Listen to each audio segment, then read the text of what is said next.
around you. How many people you know to be sucking up? Is that how many razor blades we have in the country?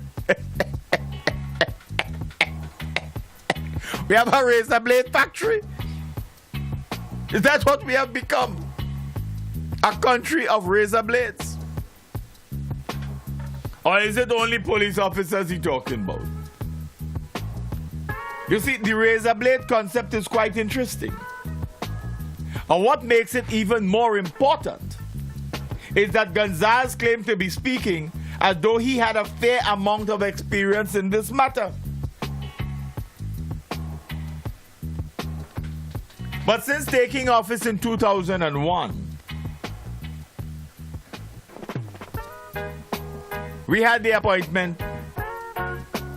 administration had been engaged in making some decisions relative to the nation's national security forces that have left many a Vincentian overly concerned.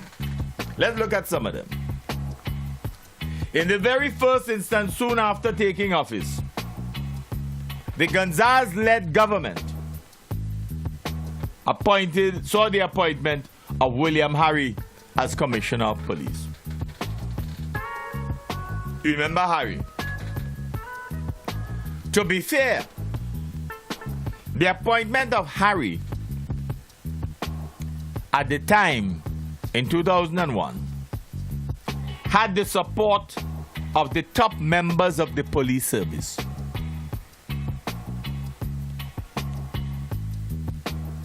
Because there was a brief period under the NDP when Harry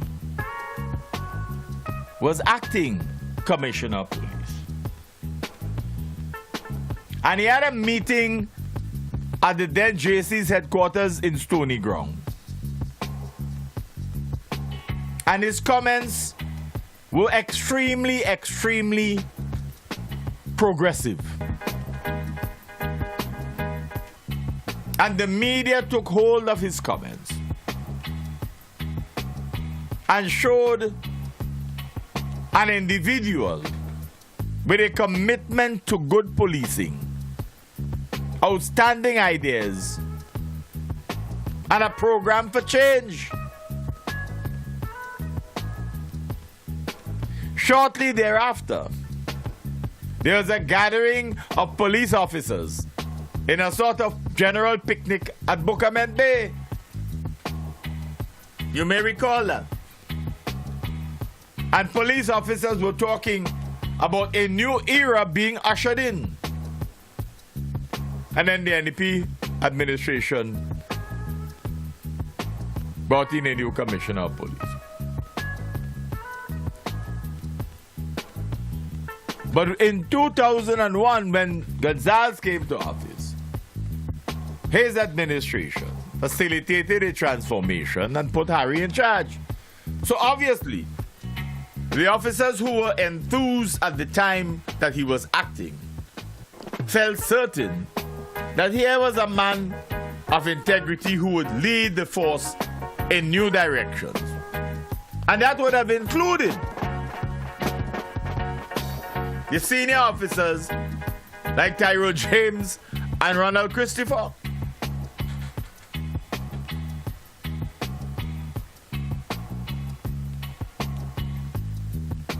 But once Harry got into the driver's seat as Commissioner of Police, he appeared to have become a very, very, very, very different person. So much so that many of the very senior officers that had supported his appointment had to live with their own disappointment, as they could not believe that this was the same individual. Now that he had the opportunity, sitting in the chair with the authority to do what he talked about while he was acting, they're still waiting, some of them. Some of them left the service and they're still waiting. They wanted to know, where did that old Harry go? They could not believe that this was the same man they had once so highly favored. But the ULP administration appeared to have been contented with Harry's seemingly new approach to the job. In analytical terms, however, the changing face of the Vincentian Police Service began under Commissioner William Harry and the ULP administration. Since that time, we have seen a consistent decline in policing in this country. Some may well suggest that perhaps Harry knew his place and opted not to rock the boat, but instead enjoy the benefits of the posting through to his retirement. The Harry that was once so strong and so positive while acting for a brief period under the NDP appeared to have undergone a remarkable change yet to be understood.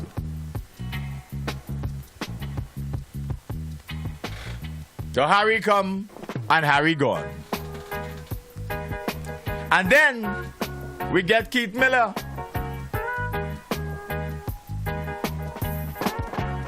Keith Miller was appointed Commissioner of Police.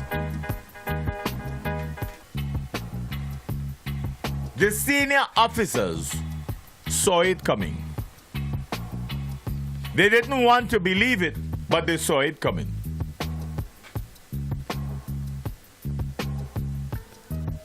They heard it from comments being made here and there about the importance of having a police commissioner who has a degree, blah, blah, blah, blah, blah, blah, blah. However, none of them appeared to have considered Miller to be experienced enough to competently manage the portfolio of Commissioner of Police. Now that he has gone, you be the judge. How did Miller get the appointment of Commissioner of Police? Was he one of the favored sons of the ULP leadership? Was he one of the razor blades, having the capacity to cut both sides? Was he one who sucked up to the politician? How was he selected ahead of many senior officers who had already served this country with distinction? Did the experience of those ahead of Miller and who had earned an academic degree not deserve consideration? And was the consideration of the appointment who was best at sucking up to the politician? Who would do the politician's bidding? Even though we are hearing several years later that there is a blitz.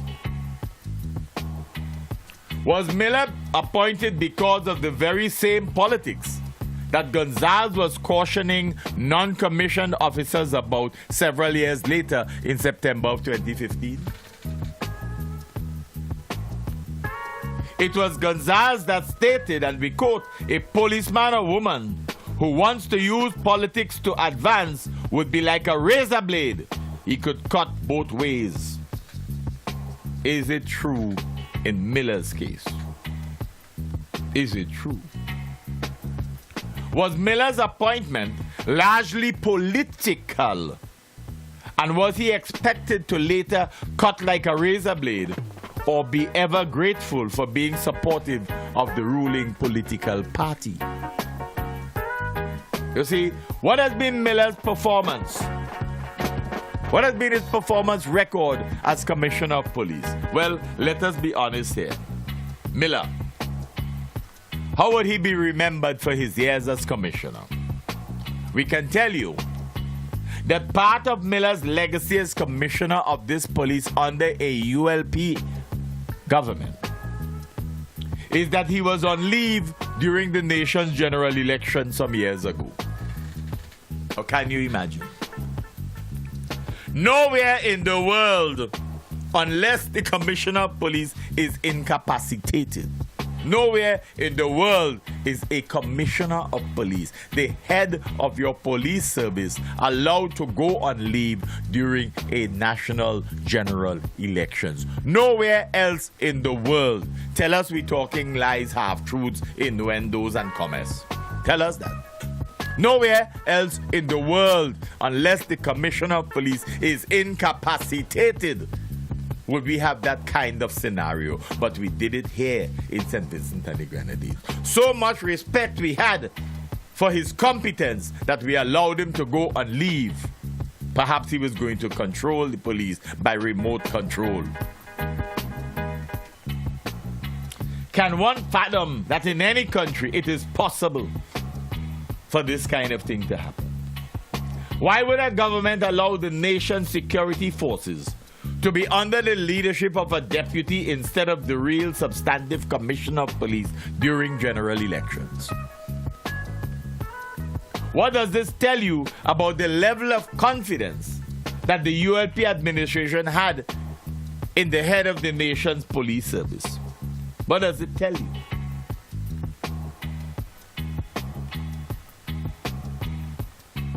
Was the decision to allow Miller to go on leave during general elections deliberate? Was this part of the politics at play by the leadership of the country?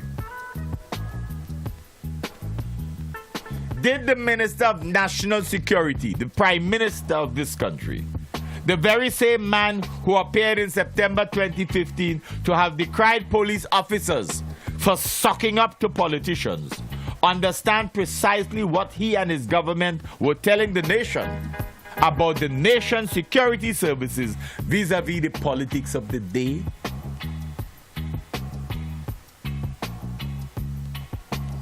But then there's more to Miller's legacy.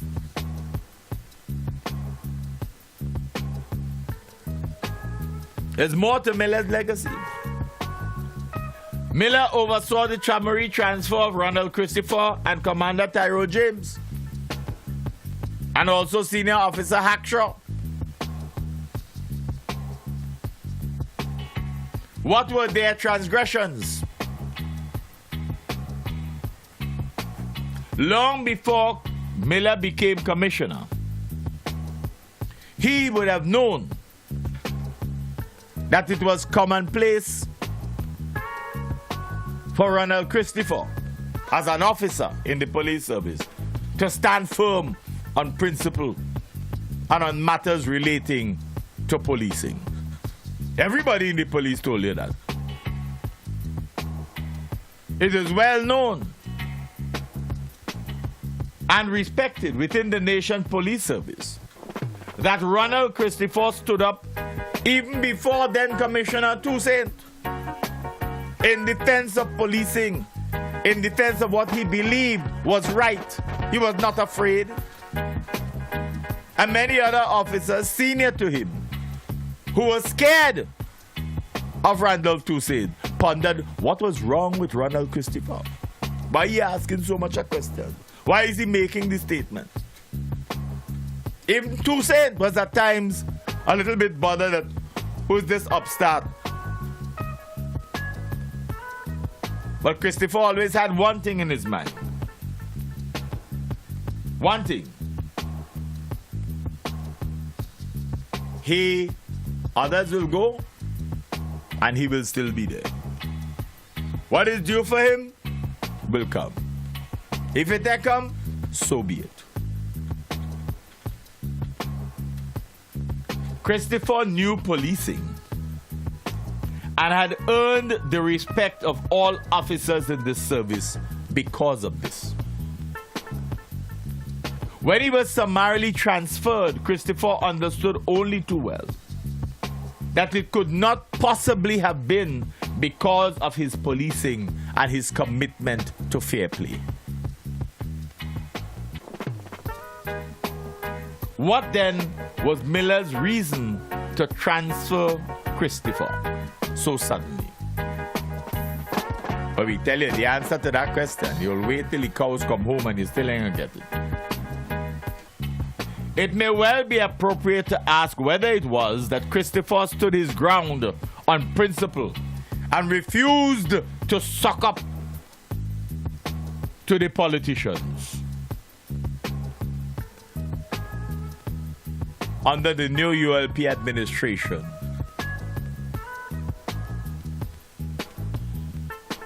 But isn't this what Gonzalez was indicating, albeit much later, that police officers must not do? So how it is when you don't stock up, you don't move, you get transferred? Is that why he was transferred? Because he did not suck up to the politician? And what of Tyrone James' transfer? What of Tyrone James' transfer from being commander of the Coast Guard? It was he who changed all of the designations of the officers. Before that, you used to have sergeant this and corporal that and whatever, superintendent this and that inside the Coast Guard. He changed all of that and stopped the Coast Guard from barely being police, an extension of police, to being a genuine Coast Guard.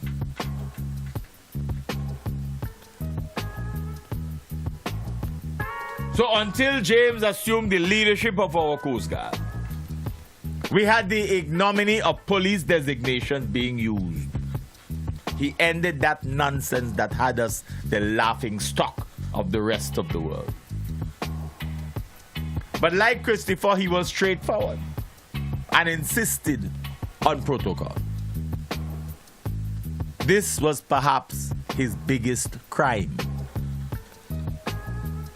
And it appears that James may have discovered that under the new ULP administration, being forthright was not an acceptable form of behavior. And so he too was summarily transferred. But he was sent to the Regional Security System, the RSS, in Barbados. However, remember they had sent Christopher there too, and he said he's not going. But James had served in the RSS earlier, so he was known to the RSS. And he ended up virtually second in command of the RSS. So rather than being punished by being sent to the RSS, it turned out that it was a feather in his cap.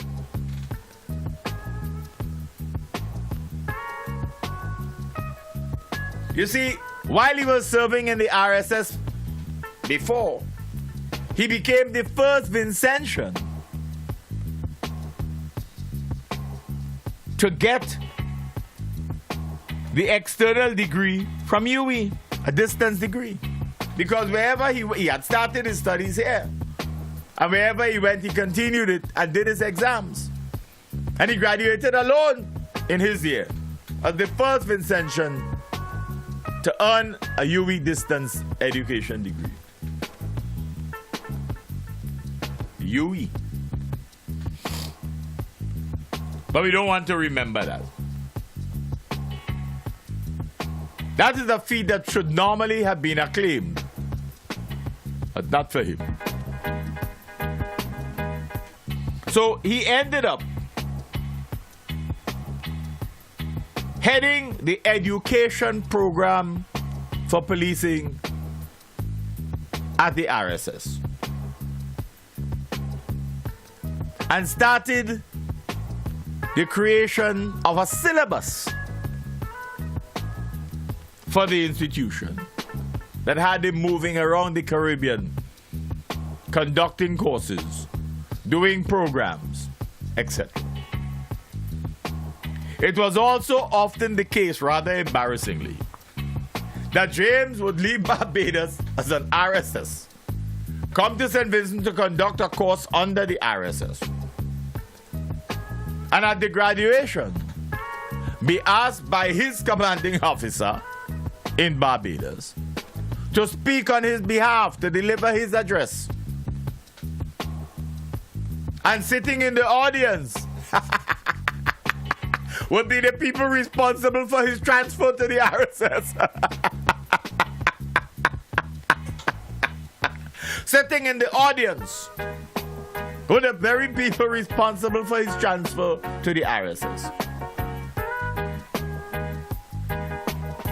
And you wondered, what would they have been thinking at the time? Because surely his transfer was not intended to be a boon for him.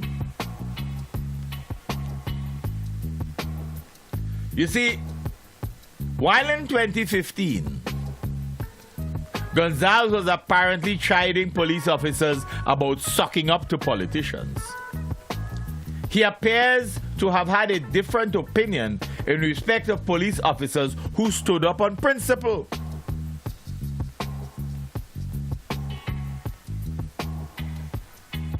It is just another look that informed you that James took early retirement and got appointed at the same RSS, got his appointment letter at the RSS to return there and continue the work he had started in respect of educational development for policing across the region. Shipped his books back to Barbados, made arrangements for accommodation and transportation, and then to receive a call. Well, boss, hear what? It doesn't seem as though you can get this appointment anymore. So, here he had been appointed, but somehow he got disappointed after having been appointed. Who were involved in the reversal of the decision to appoint him? He was no longer in our public service. Who was involved in the decision to disappoint him? We like to talk about comments, half-truths, and innuendos. Who was involved in making that call to have him disappointed? You see, it's interesting the lengths to which some people are prepared to go. Had James sucked up to the politicians, we probably would never have had such a phone call. We might have been singing his praises. We might have been singing his praises.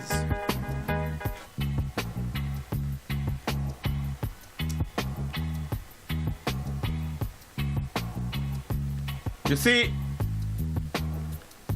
was the decision political?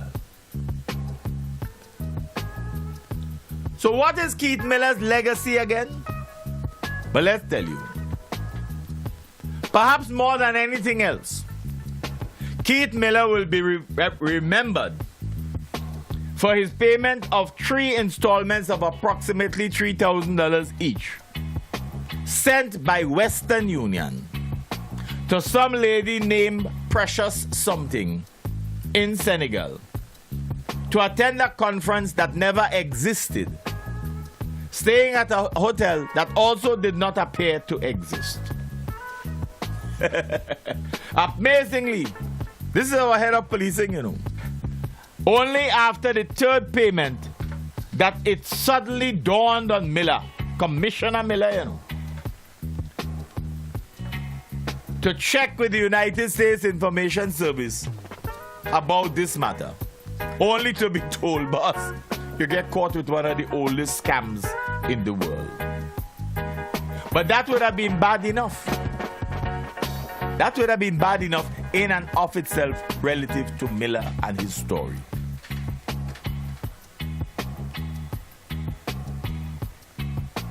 Miller, we had the specter of where did the money Miller paid come from, and whether to this day he has repaid it. But after what you just heard of Miller, You would not believe that Miller has now earned the appointment of being head of security at our Argyle International Airport.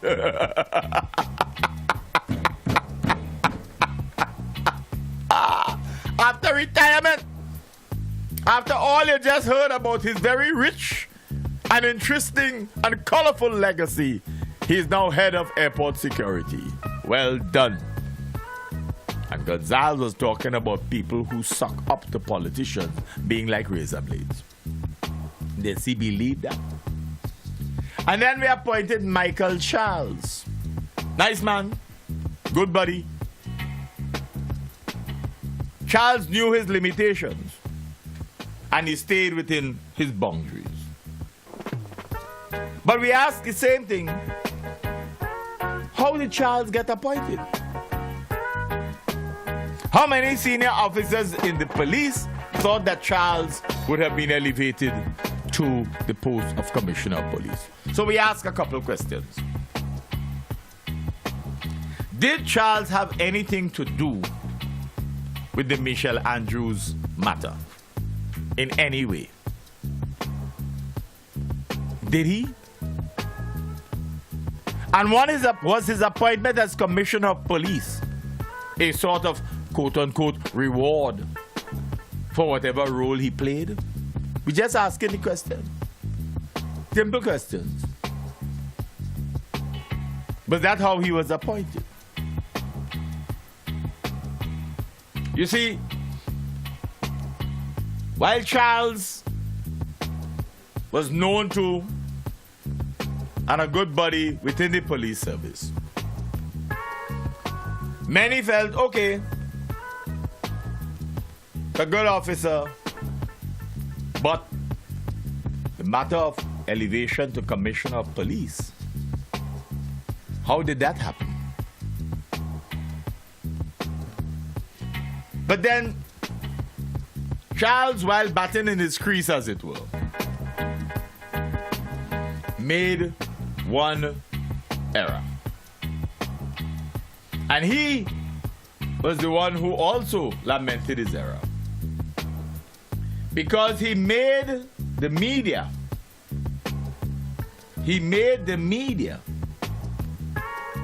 for having been caught at a ULP meeting, dressed in ULP colors, and posing with the typical 4 in a row style that was the mantra of the ULP's election strategy in 2015. Charles later admitted that it was regretful that he had done that. In leaving the force, he noted it as regrettable that he had allowed himself to do that. He understood, perhaps much too late, that he had made a fundamental error of judgment in having a red suit and being caught in a ULP rally, partisan-like, to the extent that he was showing the 4 fingers, the 4 in a row mantra of the ULP's campaign.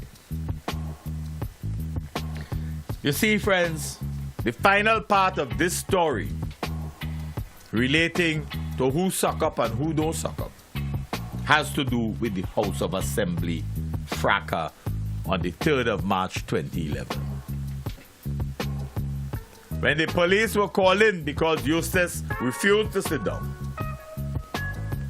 and he refused the instructions of the Speaker of the House, they never saw that side to Eustace before and they ran scared. And so when they call in the police, they decided they will move all of them who stand up, who they fling down the steps, who they bang, who foot they bang against the door, whatever. The issue for us And that situation, the issue for us is the manner in which the police manhandled the opposition members of parliament was historic. That will be part of Gonzalez's legacy, his government's legacy. It was historic for our society, but at the same time, spoke volumes of their interpretation of their role in Vincentian society. Many are still perhaps thinking that the behavior exhibited against the opposition parliamentarians in parliament on that day may have been intended to injure them deliberately. The police treated opposition parliamentarians as if they were thugs engaged in treason. In hindsight, one wonders whether this is what Gonzalez referred to about police sucking up to politicians. Were the police who acted so viciously against the opposition parliamentarians in Parliament on 3rd March 2011 among those who can be referred to as the ones who sucked up to Gonzalez and his political playmates? Of grave concern is the fact that this fracas occurred a mere 2 months after Gonzalez went to great pains at the estimates to elucidate a plot to assassinate him. So just another look is of the view that the way in which the claim of an assassination plot was ventilated by Gonzalez in Parliament raised concerns about his own intent. Was Gonzalez seeking then to somehow link the so-called assassination plot with the NDP, which had shocked him and his party by claiming 4 more seats in the 2010 general election? Was that what it was all about? Was there an attempt, veiled or otherwise, on the part of Gonzalez to have listeners somehow believe that the opposition NDP, having only just retaken 4 seats from the gloating ULP, was desirous of having him removed by means other than the election? Is it possible, dear friends, for us to argue that the police who suck up to Gonzalez and the ruling regime may just have been waiting on precisely the opportunity provided them by the fracas in Parliament on 3rd March 2011 to trounce the opposition parliamentarians physically in the manner in which they eventually did? Were they hoping that somehow the parliamentarians would have been so badly bruised and injured that they would have learned an ominous lesson? Was that the intention? Your guess is as good as ours. But we want to remind you that what we saw in the recent past in respect of the attempt to address some comments that were attributed to the head of the Police Welfare Association, particularly Smith and Martin, raised concerns. The prosecutor's office found nothing that they could charge them on, but we are told they are subject to some internal investigation and they have been relocated within the service. But God is good. They will return to office on a canter. They will return to office to head the Police Welfare Association. What it may well mean for the ruling regime is that increasingly our police officers are recognizing what Gonzalez said about officers who suck up to politicians. And they are recognizing that indeed those who suck up may be the ones who go up And there may well now be a commitment to put an end to that kind of process. You started to hear talk about slavery within the police service because they're looking after the welfare of their officers. That is why they were re-elected so handsomely. The police officers, the majority of them, recognize the work of the leadership of the Police Welfare Association and have given them a vote of confidence. Nobody exhibited or even moved a motion for a vote of no confidence. They used the electoral process and got a vote of confidence. While many may have hoped otherwise, that is not what came out. Enough said. And folks, before we go, let us remind you that we are into March. And on this day, the 3rd day of March 2018, we have 4,085 days since the disappearance of SVG AJ AVAX.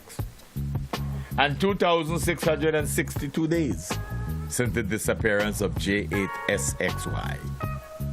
We keep asking for a report for Cyrus Lacram's plane's disappearance.